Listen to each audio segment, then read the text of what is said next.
So let's talk about the need then to have some sort of portfolio. And whether that's on GitHub or in the App Store, do you think it's important to be able to say, yes, I have shipped apps on the App Store? Or is it more important to say, here's my actual code that I have written personally. Go and check it out.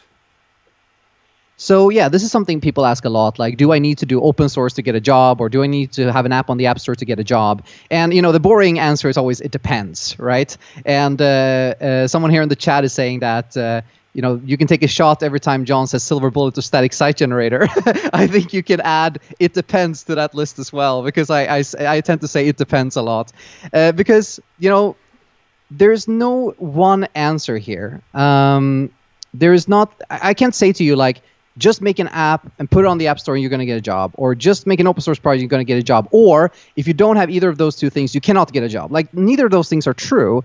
Again, it comes back to like, are you able to back up your argument that you are the right person for the job?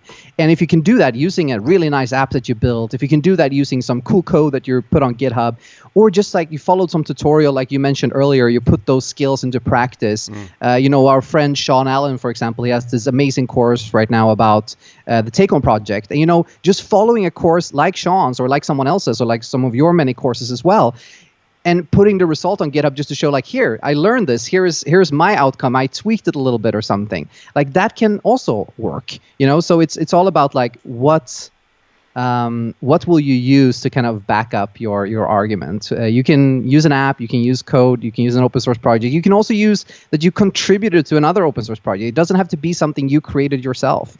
So there are so many different venues to take, which I think is one of the most beautiful things about our industry, is that there is rarely one specific path that you have to take going from, beginner to mid-level to senior, whatever you want to call it. Like, that's not one path. There are a million different paths you can take to progress through your journey.